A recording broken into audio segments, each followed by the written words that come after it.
Bonjour à toutes et à tous et bienvenue dans Cinefiles pour cette 5e partie de la FAQ. Je vous remercie pour toutes vos questions, ça m'a fait super plaisir d'y répondre. Voilà, qu'est-ce que je peux vous dire de plus? Merci d'être abonné, merci de me suivre, merci de me donner des retours. Moi je suis plus touché par des commentaires que par des pouces verts. Si vous mettez les deux, ça me va aussi, mais je suis toujours intéressé par des commentaires. Il y a des fois des choses très intéressantes, des gens qui me posent des questions, des gens qui ont des réflexions aussi, qui vont plus loin dans la réflexion sur le film. Je me rappelle toujours de cette remarque dans l'analyse de la séquence de la marche des éléphants roses de Dumbo. Il y avait quelqu'un qui m'avait parlé des chromosomes, parce que je parle à un moment d'une division cellulaire et tout ça, et il y a un mec qui m'a carrément dit « Ah mais c'est tout à fait cohérent parce qu'il y a tant et tant de chromosomes Y et tant de chromosomes X et tout ça », et le mec il a commencé à faire un truc, c'était génial, et là ça a appuyé la théorie que j'essayais de mettre vaguement en avant dans l'analyse, et ça c'est génial, et ça c'est de l'analyse pure. C'est-à-dire que c'est quelqu'un qui avait peut-être fait des cours de biologie, qui s'en souvenait tout ça, et qui a apporté une pierre à l'édifice pour solidifier une possibilité de lecture. Ça c'est formidable. Hein, et ça c'est grâce à des commentaires qu'on peut aller plus loin. Et donc ça je vous remercie pour des fois des qualités de commentaires qui sont tout à fait pertinents. Et aussi des fois des sons de cloche qui sont très différents. Ça c'est beau. Ça m'émue. Non mais ça c'est les commentaires, je trouve que c'est quelque chose d'assez puissant. On vous donne la possibilité de commenter directement, et surtout quand les commentaires, là ce sera la petite aparté commentaire avant de continuer les questions, mais les commentaires c'est quand même quelque chose de très important. J'ai du mal à concevoir les chaînes qui se coupent des commentaires. Après, à un moment, il y a tellement de commentaires que c'est difficile de tous les lire, de juger leur importance par la suite. Je ne compte pas, malheureusement, les commentaires très négatifs, des critiques très violentes, qui ne sont pas du tout faites avec tact, parce qu'on est sur internet, on semble anonyme, mais on peut faire un peu ce qu'on veut, donc on vient casser les gens. J'en ai eu. Je parle pas forcément de Godzilla, mais celle qui a eu là récemment quelques difficultés à se faire accepter. Alors curieusement, j'aurais jamais cru ça. Du sang et des larmes. Là, le film avec Mark Wahlberg. Le pire, c'est que j'ai aimé le film, mais t'as des gens qui sont venus m'agresser. Mais en plus, c'était pas des messages... c'était pas des gens venus en paix, qui sont venus me critiquer ce que je disais. Et en plus, c'est sur des détails. Je vais vous dire un truc, c'est le cliché. Je sais plus comment je l'ai dit dans la vidéo, mais c'est des trucs du genre... oui, le cliché du mec arabe avec une barbe qui décapite des gens en disant Allah Wakba, ou un truc comme ça. Je disais ça de cette façon-là, et t'as des gens qui disent mais c'est pas cliché, ça se passe vraiment comme ça. Oh attendez, moi je crois pas à ce point-là. Franchement, ça m'étonnerait qu'il y ait des décapitations. Ah certainement, qu'il y ait des arabes avec des grosses barbes, avec des sabres et qui commencent à couper les gens. Je pense que ça existe, mais je suis pas en train de dire que c'est une banalité. Ah certainement pas, je pense pas. Enfin, ça m'étonnerait. Franchement, ça m'étonnerait que dans chaque village, il y a un mec avec un sabre et qui commence à couper les têtes quand il y a des trucs qui vont pas. Non, c'est 2-3 personnes. Bien sûr, il y a un côté spectaculaire, donc ça, on le met beaucoup en avant dans les médias. Attention, tous les talibans, ils sont comme ça. Non, je pense pas. Me reprocher juste parce que je dis que c'est ça, enfin je comprends pas quoi. Et en plus les mecs ils disent comment tu peux dire ça sur les films, mais j'ai bien aimé le film. Des fois il y a des gens qui se rendent pas compte de ce qu'on dit. Les mecs, en plus les mecs quand tu vois leurs commentaires tu dis ok, ils écrivent même pas français, comment ils peuvent comprendre ce que je dis alors? Non mais des fois c'est un peu fou. Alors bien sûr ce sont mes premières expériences de haters et je pense que ce seront pas les dernières, mais ça me surprend que ce soit sur ce film, parce que moi quand je vais commencer à poster, parce que là j'ai écrit un texte sur un film qui va faire polémique. Enfin, c'est pas parce qu'il va faire polémique que j'ai écrit un texte dessus, mais j'avais envie de parler de ce film parce que le film je l'ai bien aimé et j'aurais jamais cru. Mais c'est fou quoi, ça m'étonne. Franchement ça m'étonne des fois les remarques en commentaire pour des détails, mais du putain de détails. Et des choses, les gens se rendent pas compte de ce qu'ils disent. Ils se rendent pas compte de ce qu'ils entendent aussi. Le fait de reprocher ça avec une telle violence, c'est ça qui est choquant. Si les mecs voyaient un peu comment je fonctionnais dans la chaîne, ils voient très bien que je suis tout à fait ouvert au dialogue et ils peuvent s'entretenir avec moi en me disant par A plus B dans la plus grande diplomatie, la plus grande gentillesse, qu'il faudrait peut-être revoir certains termes. Si les mecs ils sont assez corrects, et il y en a des fois qui voulaient juste me rectifier sur certains moments, si les mecs ils sont très sympas, et après il y a eu un dialogue et tout. D'ailleurs des fois les gens ils viennent me critiquer des choses, ils étaient très surpris que je leur réponde, et après il y a eu un dialogue, et ça c'est très agréable à voir. Mais des fois quand c'est de la pure critique et tout ça, c'est simple. Et ça, je vous le dis à tous. Après, ceux qui sont des haters, je pense pas qu'ils vont écouter ce que je vais dire. Mais si les mecs, ils commencent à faire des critiques avec des injures et des choses comme ça, je vire le commentaire. Je n'ai aucun scrupule. Hein. Si le commentaire n'est pas en ordre, je le vire. Je ne veux pas qu'il y ait ce genre de déchets, poubelles dans les commentaires de ma vidéo. Et en plus, si le mec il continue et que le mec, genre, il sait pas éditer un texte, alors il fait plusieurs posts et tout ça, le mec viré de la chaîne. Là, il y a l'option exclure de la chaîne. Je n'ai aucun scrupule à faire ça. Je veux qu'il y ait un peu d'ordre sur cette chaîne. La loi, c'est moi et l'ordre. Et dès le départ, parce que là, on est encore, voilà, 2500, c'est pas beaucoup d'abonnés. Surtout beaucoup d'abonnés qui postent. Donc, vaut mieux installer quelques règles très claires avant que ça devienne le bazar. Parce qu'à un moment, il va y avoir beaucoup de personnes. Je ne pourrai plus prendre autant de temps pour répondre et bien lire les commentaires. Et là, il faudra qu'il y ait de l'ordre. Donc je préfère être clair dès le début. Ça vient aussi de mon éducation. Donc voilà. Je voulais vous parler de ces quelques points avec vous. Et maintenant, nous allons peut-être passer à toutes ces questions. Allez, on est parti pour répondre aux questions là. Question de Sly ou Sly Cinéma. Alors, il me pose 4 questions. La première étant, peux-tu expliquer pourquoi les films qui ne sont pas d'aujourd'hui mais plus anciens sont importants ou divertissants à regarder? Ceux d'aujourd'hui sont aussi divertissants à regarder, hein, c'est juste une autre façon de faire. C'est plus rapide, donc non, là c'est subjectivement tu te poses la question, mais objectivement tout est divertissant et important à regarder. On a des films très importants aujourd'hui, hein, mais on ne le sait pas encore. Donc il y a un regard rétrospectif qu'on n'a pas encore. Il faut pas commencer à dire ouais. C'était mieux avant. Ça a toujours été intéressant, divertissant, mais c'est juste une autre façon de faire. C'est bien normal aussi que dans les films, on ait une accélération parce qu'on est plus habitué à ça et donc les productions emboîtent le pas. Tu as bien sûr l'impression que ouais, ils sont plus anciens, ils sont plus importants. C'est parce qu'il y a eu des tonnes et des tonnes d'écrits qui ont été faits depuis sur ces films. Ah bien sûr, là ça fait un poids et qu'on a l'impression qu'ils sont plus importants. Mais en fait, ils sont comme ceux d'aujourd'hui. La différence est que nous n'avons pas encore un regard rétrospectif dessus. Un film d'aujourd'hui, il y a très peu d'écrits dessus, donc on a l'impression qu'il n'est pas important. Alors que tout d'un coup, si on te dit Ben-Hur ou Citizen Kane, alors là, bien sûr, c'est vachement important. Il y a plein de choses à faire. Ta deuxième question, un film qui est seulement en noir et blanc, est-il vraiment ennuyant Est-il vraiment plus ennuyant? Il manque des choses dans tes questions en fait. T'as pas bien écrit ta question, mais est-il vraiment ennuyant qu'un film en couleur? Je pense plus ennuyant ce que tu veux dire. Non, mais c'est un autre rythme. C'est un autre rythme de lecture qui correspond à la façon dont il narrait les choses et dont il faisait le montage à l'époque. Donc tu peux pas dire c'est ennuyant parce que oui, toi, bien sûr, on va dire que au hasard, hein, t'es né dans les années 2000, on va dire dans les années 90. Donc là, tu vois, tu as la petite vingtaine. Mais bien sûr là tu peux avoir l'impression ouais c'est lent, c'est un peu chiant et tout ça. Non, mais c'est d'autres façons de faire parce que tes parents ils ont kiffé certains films que toi tu diras mais c'est de la merde, c'est trop lent cette affaire à 3h30, qu'est-ce que c'est que ce bordel. Mais oui, mais c'est d'autres rythmes. Alors tu peux pas, enfin tu peux pas tester quoi. Oui, clairement, tes parents ils peuvent tester des films en noir et blanc avec grand plaisir, et toi tu préfères les films en couleur qui ont plus de peps. Après moi-même j'ai tendance à aussi ne moins regarder les films en noir et blanc parce que j'ai beaucoup de choses à regarder, donc j'ai tendance à regarder moins les films en noir et blanc, mais ils sont toujours aussi intéressants. Mais c'est d'autres rythmes, il faut être conscient de ça quand on va les regarder. Après c'est ta capacité à accepter ou non ce genre de film, tout simplement. Tu ne l'acceptes pas parce que c'est ennuyant, ok, mais le film n'est pas ennuyeux lui-même, c'est juste que c'est un film qui date, qui correspondait aux attentes et aux regards de personnes de l'époque, et toi quand tu regardes ce film, tu n'as plus ce regard. Il faut en être conscient, et après tu peux peut-être un peu plus accepter le film.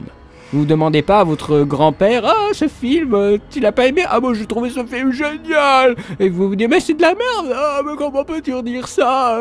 Mais voilà, je dis n'importe quoi là. Mais ouais, mais c'est ça, c'est une affaire de regard de l'époque qu'il faut essayer de s'approprier. Et après vous regardez le film. Et après vous serez peut-être plus sensible à ça. Ta troisième question, seulement le réalisateur-réalisatrice est le plus important et majeur pour un film et tout le reste ne compte pas. Ouh, ça c'est de la question mal tournée. Non mais qu'est-ce que c'est que cette question? Attends, seul le réalisateur est important et majeur pour un film, tout le reste ne compte pas? En gros, tu vas en train de me demander, est-ce que le réalisateur n'est pas un peu trop puissant? Ça dépend des productions. Bien sûr, des gens genre Xavier Dolan, lui, il fait tout. Alors oui, bien sûr, là, c'est un mec super puissant, mais autrement, le réalisateur, il réalise, quoi. C'est son but, il fait son métier. Et après, il laisse la photographie avec d'autres personnes. C'est une sorte de... Oui, c'est une sorte de directeur artistique, quoi. C'est pas vraiment un technicien. C'est un directeur artistique. Il a des visions. Il voit des plans. Il voit des personnes qui jouent devant ses plans. Donc, il fait ce qu'il y a. Mais après, toute la technique, il peut le laisser au technicien. Donc, c'est pas le mec méga important. Hein. Le premier assistant réalisateur peut s'arranger avec les acteurs s'il n'est pas là. Hein. Le reste ne compte pas. Si, il compte. Hein. Le réalisateur tout seul, il peut pas faire grand-chose. Hein. Tout le monde est important. Il y a juste une hiérarchie pour un peu d'ordre là-dedans qui doit être respectée. Et voilà.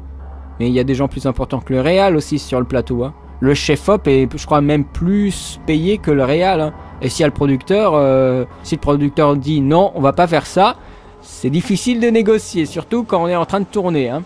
Donc voilà, si le réalisateur il voulait 7 voitures pour une scène et le producteur il dira non, on en aura 4, ah bah là, le réalisateur, bon... Ok, parce qu'il faut bien tourner la scène maintenant, mais il faut pas penser un seul instant que le réalisateur est plus important. Peut-être qu'il l'est en France. Et après, c'est aussi une façon qu'ont les médias de médiatiser les réalisateurs, qui te donnent l'impression que c'est eux qui sont tout puissants et qui font tout, alors que c'est pas forcément le cas.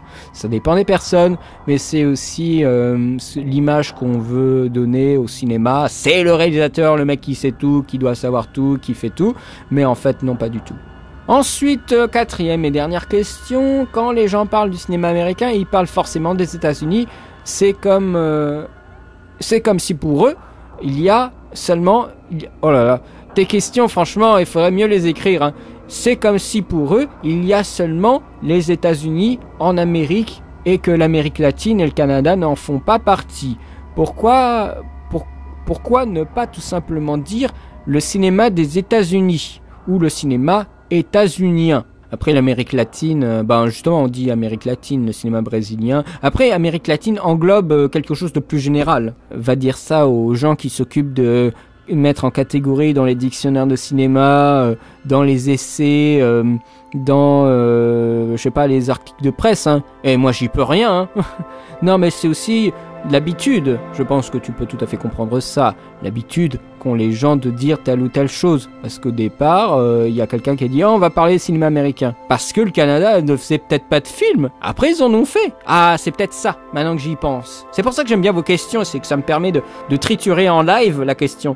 Mais ouais, c'est peut-être ça. C'est que l'Amérique faisait des films. Mais bon, au Canada, il n'y avait pas beaucoup de films. En Amérique latine, pas des masses non plus, je pense pas. Ou en tout cas, pas médiatisé pour que ça revienne à ceux qui mettent après en avant le cinéma. À l'époque, hein, au premier temps. L'Amérique faisait des films, mais après on a dit cinéma américain, et après t'as les autres qui sont venus et qui ont commencé à être médiatisés, et on s'est dit mais un cinéma canadien, mais un cinéma colombien, mais c'est formidable, mais c'était trop tard. Maintenant, cinéma américain, bam, parce que c'était les premiers arrivés, premiers servis. Donc je pense que ça vient peut-être de là. Là tu me demandes presque de revenir sur une centaine d'années d'écrits de cinéma, et de voir comment la déclinaison des différents cinémas s'est créée dans les écrits, dans les premiers écrits de cinéma, qui sont maintenant connus partout, le cinéma européen, le cinéma d'Amérique latine, ce genre de termes. D'où ça vient? Et là, je peux pas te répondre. Je peux vraiment pas te répondre parce que ça vient de très très loin. Et je pense, là, ce que j'ai dit dans la réponse, ça vient peut-être de là. C'est les premiers à avoir été médiatisés et les premiers à avoir fait l'objet de critiques, d'écrits. Je ne suis pas sûr de ce que je dis, je pense que c'est une piste. Ensuite, des questions de Arnaud Baudry. Je dois indiquer que c'est quelqu'un qui fait une émission sur le cinéma pornographique, mais il prend le cinéma pornographique comme objet d'étude, mais ce n'est pas pour faire de la blague, c'est il se pose des questions sur le cinéma pornographique, et il m'en pose d'ailleurs une, et je remercie aussi avec son collègue Edouard, si je me trompe pas, ils avaient fait une émission d'analyse de séquences que j'ai beaucoup appréciée, qui était visible, qu'il l'est je pense toujours, sur Allociné, donc ça s'appelait AFPB, donc je vous invite vraiment à voir cette émission d'analyse de séquences. j'ai beaucoup aimé la découvrir et voir un peu le contenu. Donc tu me poses 3 questions. La première, tu t'es presque spécialisé dans les films d'animation de Disney. As-tu pensé à en faire un livre? Alors, je ne vois pas l'intérêt parce que déjà, ce sont des informations qui viennent bien de quelque part. Donc, les gens disposent de la source. Il suffit juste de chercher. En ce qui me concerne, je ne fais que synthétiser tout ce que j'ai vu et tout ce que j'ai lu et après, le ressortir dans une vidéo. Donc, ce n'est pas comme si j'étais allé interviewer des gens et tout ça pour du contenu exclusif, quoi. Et même, je n'écris pas super bien. En tout cas, pas assez pour écrire un livre. Parce qu'il y a plein de livres sur le cinéma, mais la différence entre tous ces livres, c'est la façon dont ils sont écrits. Et je sais que je n'ai pas une très belle plume, même si on ne demande pas de la littérature pour faire de l'analyse de cinéma, mais je n'aurais pas les épaules suffisamment solides pour tenir un livre juste dessus, quoi. En plus, quand tu dis presque spécialisé, c'est du film par film. Ce n'est pas une pensée globale que j'ai là quand je fais mon cycle Disney, donc ce n'est pas très intéressant. Et pour le coup, ce n'est pas très universitaire, parce que c'est vrai que les universitaires, quand ils font un livre ou quand ils font un truc comme ça, tu sens qu'il y a une réflexion globale et après ils cherchent des exemples précis. Donc moi là je pars plutôt des films pour essayer d'imaginer les choses globales, donc c'est déjà pas la bonne chose à faire. Donc non, je me vois vraiment pas écrire un livre sur Disney. Tu n'en as pas marre de cette nouvelle génération qui n'a de cesse de faire un rapprochement entre jeux vidéo et cinéma? Je trouve pas ça agaçant, je trouve que c'est plutôt stimulant. Si aujourd'hui il y a quand même des rapprochements à faire, après il faut faire attention sur les rapprochements. Il y a des références pour les gens qui conçoivent les jeux, ça c'est évident, des références même directes, je pense à Kojima, il faut juste un peu s'affiner et pas forcément dire les choses du premier regard, tu vois. Pour moi c'est évident qu'il y a un rapprochement, après il faut juste creuser un peu plus que... Ah, il a le même titre ou je sais trop quelle connerie. Après, si tu souhaitais peut-être plus parler d'un angle précis dans ce rapprochement dont tu parles, t'aurais peut-être pu me le dire en question, mais c'est pas grave. Enfin, moi, je suis pas contre faire des rapprochements. À la limite, j'accepte que la nouvelle génération fasse des rapprochements, hein. Mais il faut juste que le rapprochement soit juste un petit peu plus affiné. Et ça se fera au fur et à mesure que les études sur le cinéma et le jeu vidéo se feront. Et il y en a, hein, il y en a vraiment. Donc voilà, voilà ma réponse, j'espère qu'elle t'ira. Et ensuite, troisième question, c'est une question qui met un peu dans l'embarras parce que j'ai pas trop pensé. Tu me dis, on voit de plus en plus de réalisateurs du cinéma traditionnel se rapprocher du cinéma pornographique. Lars von Trier, Bruce Labrousse, Abdelatif Kechiche ou Gaspard Noé. Pourquoi a-t-il fallu attendre les années 2000 pour que les artistes comprennent l'importance du genre? Pour toi, est-ce un risque pour le cinéma d'introduire autant la sexualité dans des œuvres commerciales? Est-ce le miroir de notre société, une provocation, une manière d'interroger les limites de l'art? Je veux pas trop m'avancer, mais tous les noms que tu cites sont quand même des marginaux. Gaspard Noé, son dernier film, Enter the Void, ça a été quand même un petit peu laborieux pour le faire. Abdelatif Kechiche, les scènes, même toutes les scènes, tout son film, c'était horrible à faire. Et c'était pas genre le méga budget, quoi. C'est pas... Peut-être Kechiche est peut-être même le plus mainstream des réalisateurs que tu me cites. Lars von Trier, c'est bien joli comme ça de faire la tournée des festivals, il est connu des cinéphiles, mais personnellement ce n'est pas du mainstream, je trouve. Donc cinéma, en plus cinéma traditionnel, qu'est-ce que tu entends par là, quoi? Cinéma traditionnel, quoi? Le cinéma d'avant le numérique, le cinéma quoi, plan-plan, qu'est-ce que t'entendais par le cinéma traditionnel? Non, pour moi ce sont déjà des marginaux avec des thèmes marginaux. Ils rentrent encore plus dans la marginalité, mais bien sûr ce sont des gens qui sont quand même un petit peu médiatisés parce que leurs films font parler d'eux. Donc bien sûr après, ah tiens, il va se mettre dans le porno et tout ça. Enfin, Kechiche, on sait qu'il est allé au salon du porno, mais je crois pas en savoir plus. Enfin, s'il a un projet, un film pornographique, pourquoi pas, mais il paraît que ça fait vendre. Voilà. Alors, qu'est-ce que tu veux avec ça? Et d'ailleurs, je me permets cette petite double question, c'est que j'avais eu une deuxième question de Ken Arius qui m'avait posé la question pourquoi le sexe choque plus que la violence au cinéma, tout simplement. Et je pense aussi que c'est à mettre en rapport avec ta question. Il y a un contre-coup et une libération sexuelle de notre société. Je pense qu'il y a quand même une libération des mœurs. générale, avec Internet aussi quand même. Internet aide beaucoup. Je pense, pour tes réalisateurs que tu cites, je pense pas que ce soit une provocation. Ils ont envie de parler de ça. Ils sont peut-être frustrés, hein, je sais pas. La limite de l'art, de toute façon, elle est dépassée avec les films pornographiques qui se font comme ça d'emblée. Enfin, de l'art, dès qu'on met en vidéo, il y a un projet qui se passe derrière, quoi. Donc même s'il est purement d'ordre marketing, on filme, on fait de l'art, quoi. On peut filmer une merde, ça dépend quelle est la définition de l'art et à quel point on est prêt de l'accepter. Parce que le mec, il peut vachement bien filmer la merde. Les gens qui sont devant ce truc, ils disent c'est de la merde, mais c'est juste qu'ils acceptent pas le truc. Mais ça reste un film super léché sur la merde. Je suis en train de parler de trucs dégueulasses. Donc le porno aussi, il y en a qui le considèrent comme de la boucherie, faut dire ce qui est. Et d'autres qui acceptent certains films quand même pornographiques. J'ai un peu de mal à saisir la question parce que je crois que tu es bien plus dans ces thématiques-là que moi. Donc je pense que tu demandes juste mon avis, mais moi je suis pas trop, tu sais, ce cinéma-là, donc je ne suis pas trop, comment dire, à même à bien répondre sur ta question. Voilà, je pars un peu dans tous les sens, comme tu peux l'entendre. Et je pense pas que ce soit un risque. Le cinéma introduit toujours un peu de sexualité dans les œuvres commerciales, mais après c'est une sexualité standardisée. C'est quand même assez régulé, hein. Ces films, ils vont être censurés, des trucs comme ça, et après il y aura des sorties non censurées. Je veux dire, ça marche comme ça, donc quel que soit le film. Donc c'est pas un risque, c'est régulé. C'est de la sexualité régulée dans les œuvres cinématographiques. J'en vois pas le souci, j'en vois pas le risque, j'en vois pas la problématique. Tu vois ce que je veux dire? Après, pourquoi a-t-il fallu attendre les années 2000 pour ça? Oh, je crois qu'il y en avait quand même un petit peu avant, non? Peut-être là c'est à toi de me répondre presque, je te renvoie la balle. S'il y avait plus de films avant. Après, c'est peut-être une affaire d'ambiance historique, je sais pas. Les années 90 c'était plutôt bien perçu à mon sens, hein.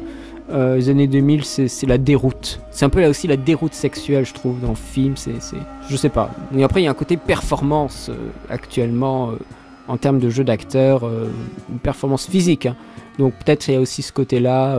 On va prendre des acteurs et on va leur faire jouer la sexualité à outrance, quoi. C'est peut-être ça, hein. C'est peut-être ça. Il y a peut-être quelque chose comme ça. Dépasser la performance orale, hein, d'un acteur classique. Et en faire une espèce de bête de foire, quoi. Moi, je pense à La Vénus Noire, quand tu parles de Keshish. Je pense à La Vénus Noire, c'était horrible, ce film. Alors, pour le coup, c'était vraiment de la boucherie. Enfin, moi, j'avais une grande violence. Je trouvais que le film marchait, hein. Bon, même s'il était extrêmement long, le film marchait. Ah, et je pense qu'il y a quelque chose comme ça. Il y a une libération du corps pour de la performance à l'écran. Et je pense que les gens en danse et en théâtre te diront que ça a toujours été le cas. Que le corps nu et le corps violenté, parce que c'est ça aussi la pornographie. Ça a toujours été le cas dans leur section, surtout en danse. Les performances, les happenings, comme ils appellent ça. Il y a toujours le corps en emballage. Là, je reviens peut-être à la question de Canarius. Le corps emballé dans des trucs plastiques, toi, sur scène carrément, ou la femme qui se fait une opération chirurgicale sur scène. Enfin, il y a toujours eu de la violence, il y a toujours eu du sexe, mais après, je pense que c'est très lié aussi à une médiatisation. Sérieusement, ce sont des noms qui sont attractifs, Keshish, La Santerre. Je connais pas trop La Bruce, mais voilà, c'est peut-être que ce n'est pas un cinéma qui m'intéresse ou que je n'ai pas entendu parler tout court. Mais si, vaguement, je crois que c'est plutôt quelque chose un petit peu. Tu me dis si je me trompe, mais c'est pas un petit peu homosexuel ce qu'il fait en termes de contenu, d'histoire, des choses comme ça. Je crois, hein, de mémoire, je crois que j'avais vu un truc qui parlait de lui sur internet. Je pense que c'est une affaire de médiatisation des choses. Là, tout d'un coup, il y a des choses sexuelles qui sont médiatisées. Internet joue beaucoup sur ça, mais ça a toujours été là. De même que pour Canarius, pour répondre à sa question, pourquoi le sexe choque plus que la violence? La violence, elle est quand même présente d'emblée comme ça dans les médias. Le sexe est un petit peu tabou. En tout cas, dans notre société, hein, ici. Mais ça a toujours été là. Au cinéma, ça a aussi été là, mais après, c'est des périodes de censure, c'est des périodes où on est libéré sexuellement. C'est vrai que dans les années 70, ça y allait. Après, j'aurais, tu vois, presque tendance à dire le contraire. Concernant ta question, mon cher Arius, là. Ta violence, je la sens beaucoup plus choquante que le sexe, en fait. Le sexe est banalisé aujourd'hui. C'est du standard. C'est tellement standard. Pour moi, c'est la violence qui est plus choquante aujourd'hui. Dans le cinéma, hein, bien sûr. Des bouts de chair. Et encore, quand je dis la violence, elle est numérique. les giclures de sang, des choses comme ça. Il y a beaucoup de choses qui se font numériquement maintenant. Les gens meurent par centaines dans les films aujourd'hui. J'aurais tendance à dire que la violence est plus... c'est le voyeurisme, c'est la catharsis, des trucs comme ça, quoi. Pourquoi ceci choque plus que l'autre? Parce que c'est moins vu par les gens, parce qu'ils sont plus émoustillés, parce que leur vie est merdique, donc ils vont au cinéma pour voir des choses qu'ils ne pourront jamais faire, violer quelqu'un ou assassiner des gens, hein, pour les plus tordus. Mais ça revient à la même chose aussi, hein. Le spectateur se projette dans ce qu'il veut voir. J'ai envie de dire, je peux m'arrêter là. Non, c'est des questions intéressantes, mais après c'est très délicat. Il faut faire des études, de longues études pour répondre fermement, clairement. Pourquoi le sexe choque plus que la violence? Moi, j'aurais tendance à dire le contraire, tu vois. Je pense que par violence, tu voulais dire violence physique, violence morale. Pour moi, ça me choque beaucoup plus que le sexe, hein. Mais beaucoup plus. Quand je vous parlais de Whiplash, ou Whiplash, là, dans ma critique, je trouve que c'est 10 000 fois plus choquant que du porno, hein. Franchement, sérieusement. En plus, on sait que le sexe qu'on nous montre dans le film, c'est souvent complètement à l'opposé de ce qui se passe en vrai. On sait d'emblée que c'est faux. Alors que de la violence morale et physique, ça, on peut vraiment avoir des choses comme ça en vrai, hein. Donc, pour moi, ce serait l'inverse déjà de ta question. Voilà, j'ai répondu à Arnaud, j'ai répondu à Canarius. Je vous remercie tous les deux.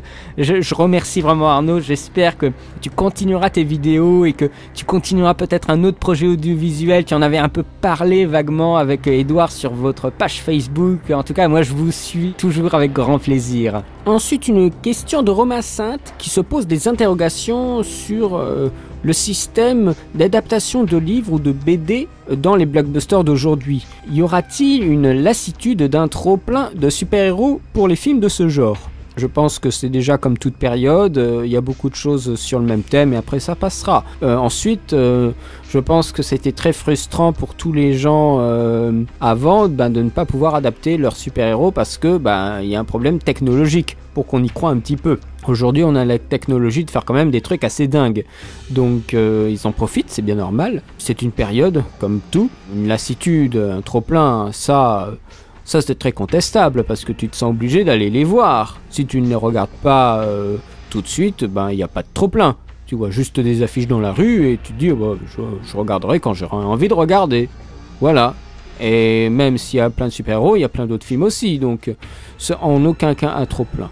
Peut-être tu as l'impression que c'est un trop-plein parce que tu te sens obligé d'aller les voir. Mais si tu te sens pas obligé et que ça t'intéresse pas, alors là, tu t'en fous et pour toi, c'est pas du tout un trop-plein. En tout cas, pour moi, je sais que je me presse pas pour les voir. C'est une lassitude parce que tu en vois tout le temps. Si t'arrêtes de les voir, c'est plus une lassitude. En fait, il n'y a aucun souci, c'est toi qui dois faire la démarche de plus les voir. Franchement, il n'y a aucun problème. C'est de votre volonté d'arrêter de vous sentir obligé de les voir. C'est là où ça se joue. Et par rapport au système d'adaptation des livres et tout ça, il y a toujours eu des adaptations de livres au cinéma tout le temps depuis le début. Donc c'est pas un problème. Et pour les bandes dessinées, faut-il encore que ce soit bien fait? Mais après, c'est des trucs de studio, c'est des productions qui veulent telle ou telle personne pour jouer le rôle du personnage de bande dessinée. Ce sont des enjeux esthétiques et tout ça, et ils peuvent pas faire ce qu'ils veulent, alors ça devient un peu compliqué, des choses comme ça, enfin bon. Je vais répondre maintenant aux successeurs de Disney qui m'ont posé des questions. Que penses-tu du fait que les jeux vidéo rapportent plus d'argent que le cinéma depuis l'année dernière? Comment vois-tu l'avenir de ceci?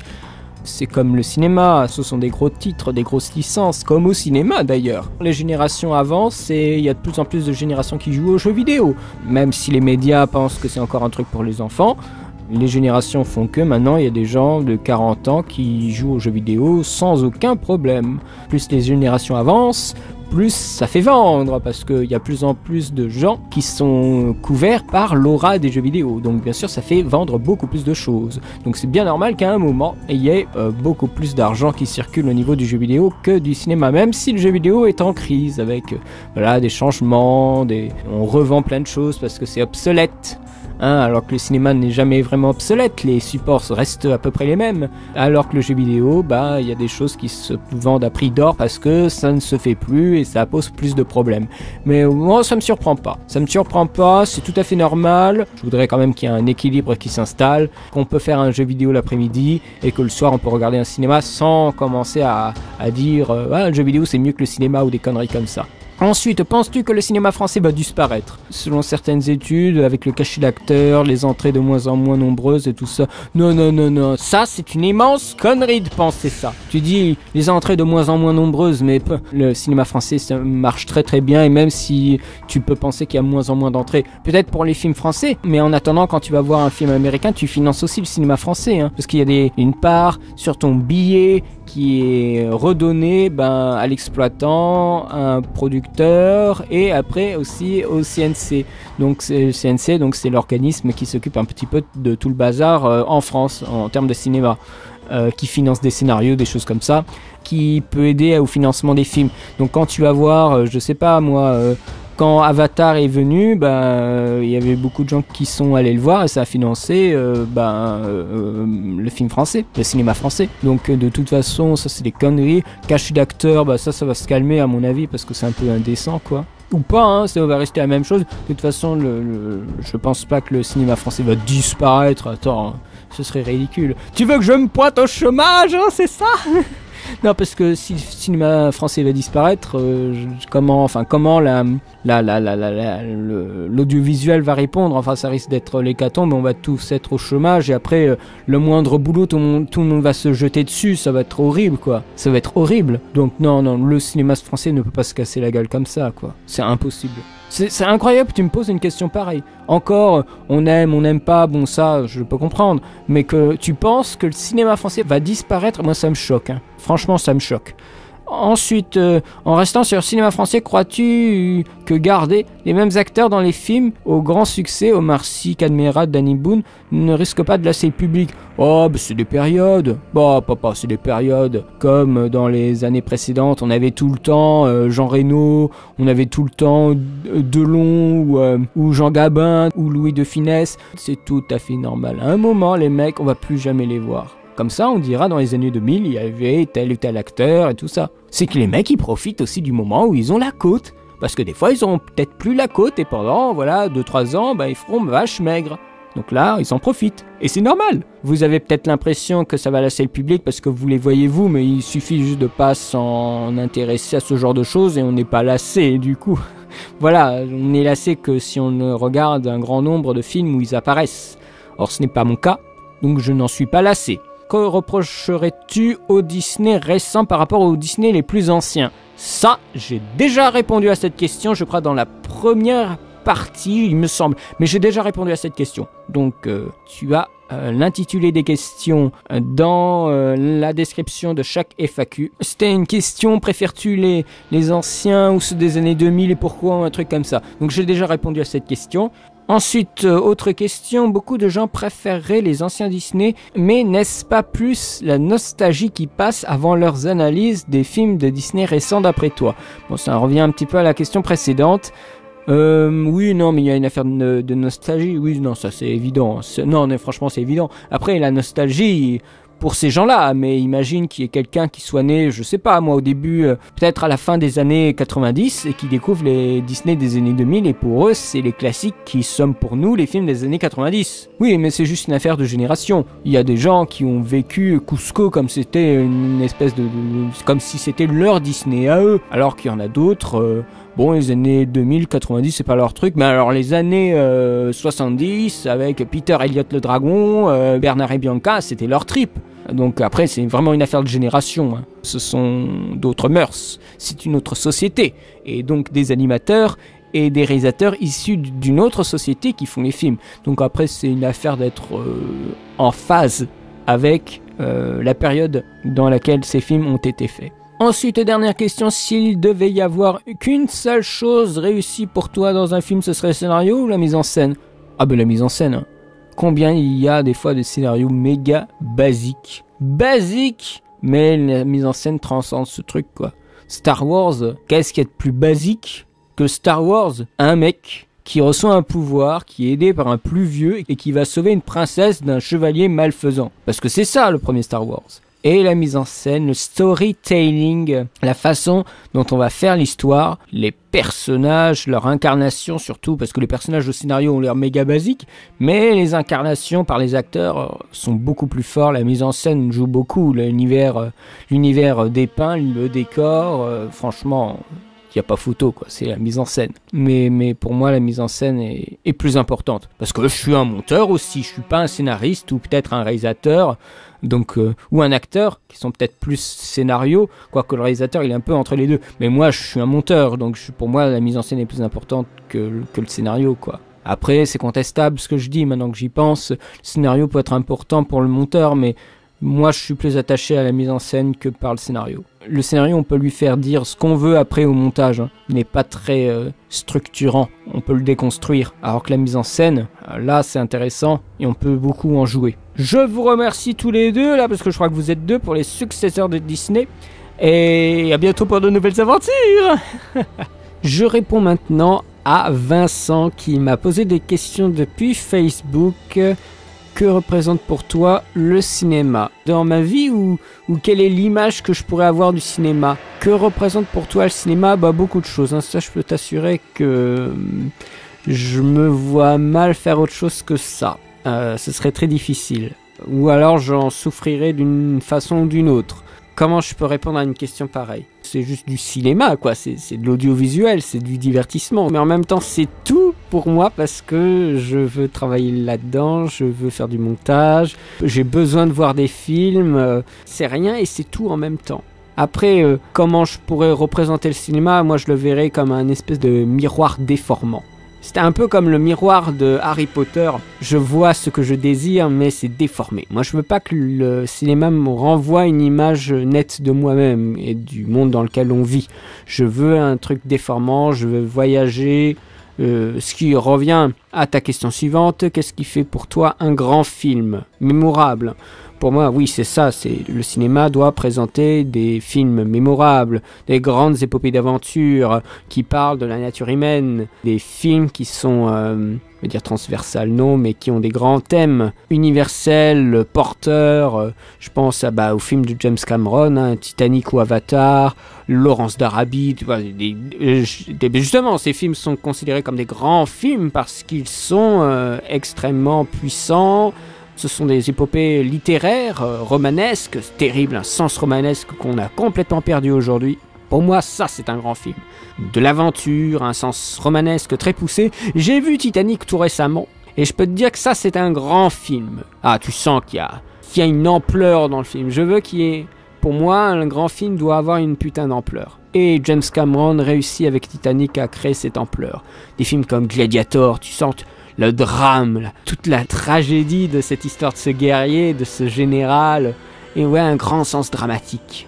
Pour moi, le cinéma, c'est nous présenter des grands drames. Tu vois, oui, vraiment une idée d'ampleur. C'est un film qui doit avoir de l'ampleur dans ce qu'il montre et dans ce qu'il veut nous montrer, si tu vois la nuance, factuellement, et dans ce qu'il veut nous montrer, humainement ou moralement, dans les thématiques.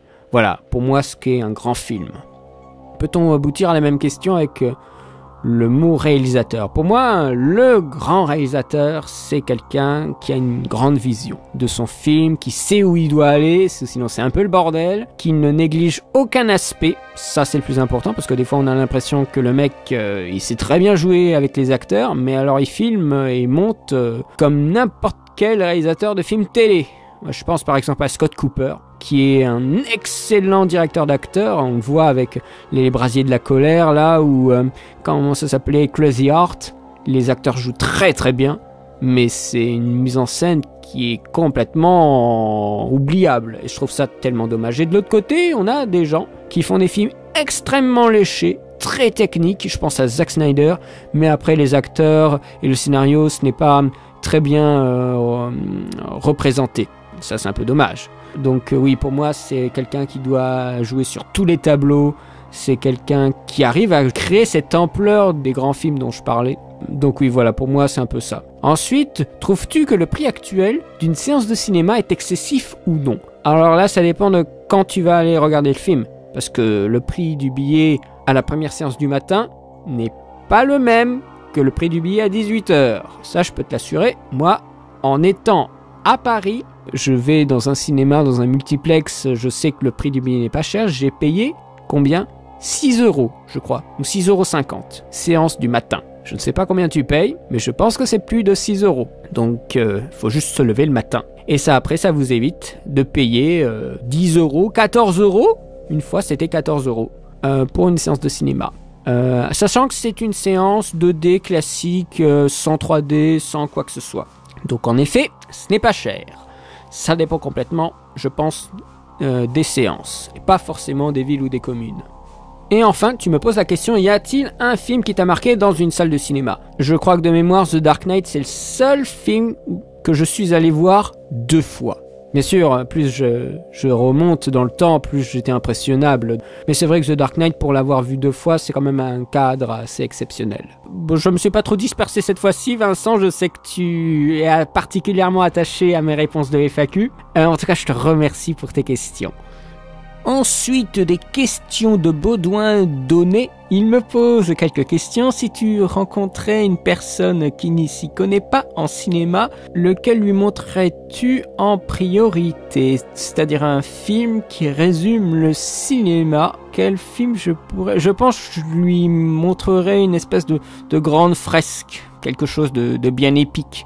Je pense un vieux film. Franchement, pour avoir une idée classique du cinéma, je pense que ce serait mieux de lui montrer des grands films bien d'avant notre époque, parce que notre époque est un petit peu trop survitaminée. Je lui montrerais, vous savez, ces genres de films. Par exemple, peut-être que je lui montrerais Titanic. Voilà, si je devais être plus contemporain, je lui montrerais peut-être Titanic. Avec toujours une dimension dramaturgique importante. Je crois que c'est important dans le cinéma. Ça a tendance à se perdre aujourd'hui. Il y a très très peu de films.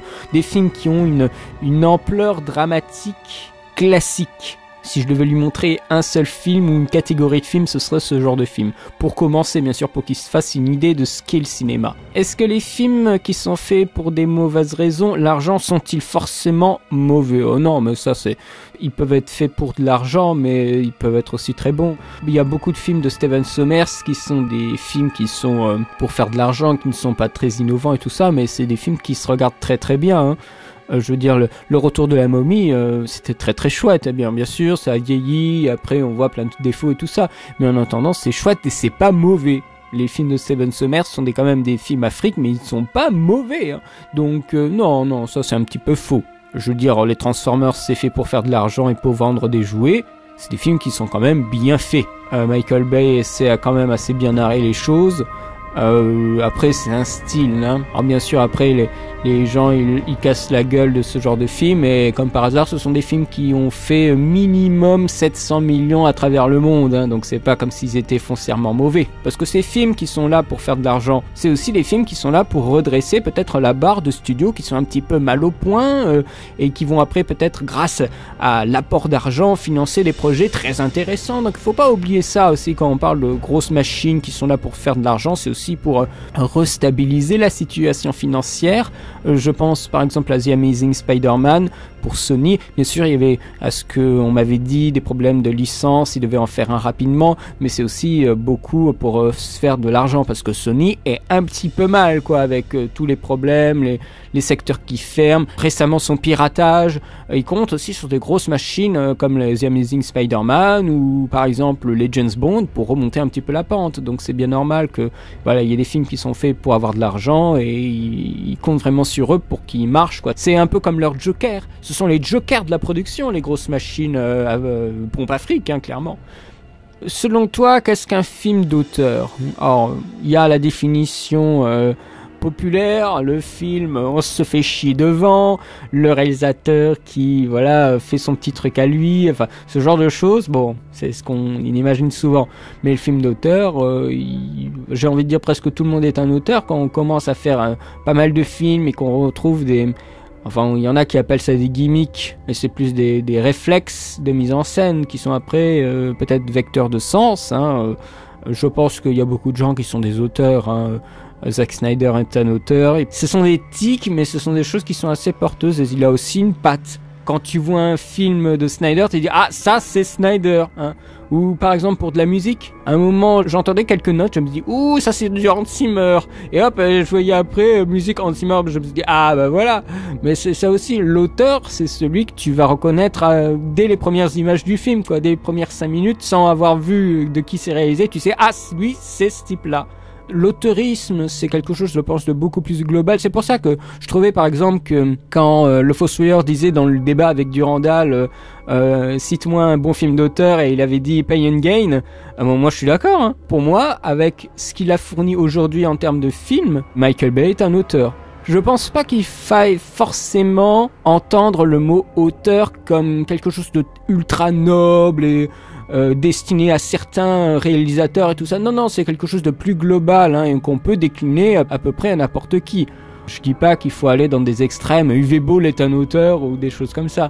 Mais il faut que, je pense, qu'on sente quelque chose de commun à tous les films, une ligne directrice. Alors à partir de là, il faut se poser des questions, il faut avoir des portes d'entrée et une façon de penser pour trouver justement en quoi le réalisateur est un auteur. Mais ça se travaille.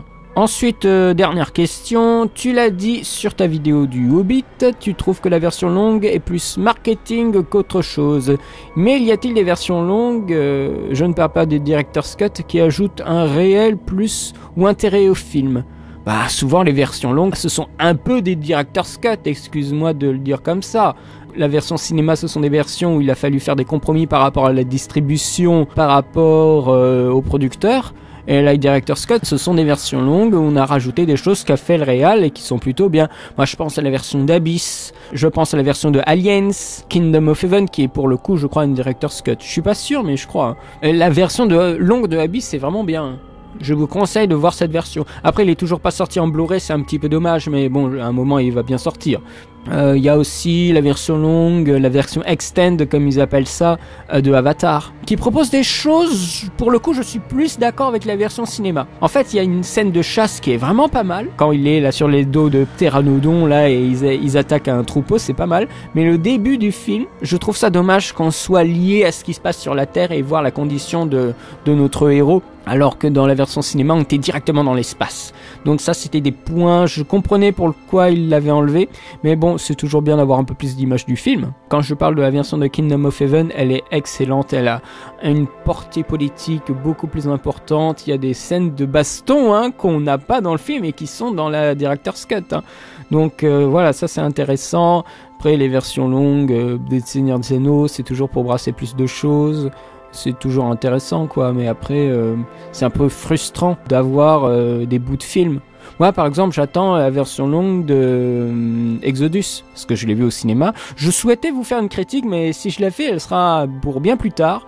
Mais la version qu'on a vue au cinéma de Exodus, elle est très très frustrante. Le film est sympa, mais on sent qu'il y a des coupes. Et ça, c'est très dommage pour le film. C'est pour ça que j'ai revu les 10 commandements tout récemment.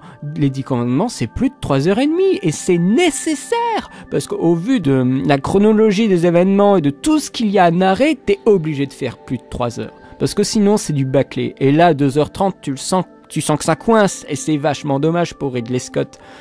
C'est pas parce qu'ils veulent vous faire chier, Ne pensez pas un seul instant que c'est ça. Les mecs, ils suent sang et eau pour essayer d'avoir un film cohérent pour les sorties au cinéma. Des fois, ils sont pressés aussi par le temps. Donc, c'est absolument pas pour faire chier le spectateur, Mais c'est juste qu'il y a des choses à faire. Il y a une pression, des producteurs, des diffuseurs. Et quand il y a le Blu-ray, c'est quelque chose qui va se déployer sur des années et des années.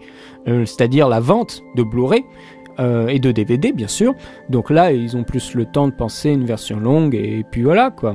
Non, c'est tout à fait normal. Le réal revient sur le montage de son film. Voilà, cette 5e partie est désormais terminée, j'espère qu'elle vous aura plu. En tout cas, moi j'ai bien aimé répondre à ces questions, même si ça saute pas aux yeux, j'ai l'air blasé comme tout et tout ça, mais c'est que j'enchaîne les questions, et pour moi c'est des choses qui semblent assez évidentes, ou simplement que je suis fatigué et que je réponds aux questions quand je peux, des fois c'est pas au bon moment, donc là j'arrive, je sais, comme un espèce de vieux papy là, le papy.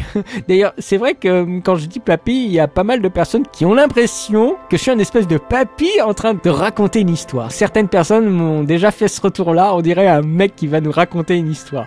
Bon, moi ça me va, hein, mais c'est assez étrange. Hein. Qu'est-ce que je peux vous dire de plus? Merci beaucoup, merci pour vos retours, merci de me suivre, et je vous dis à très bientôt pour la 6e partie.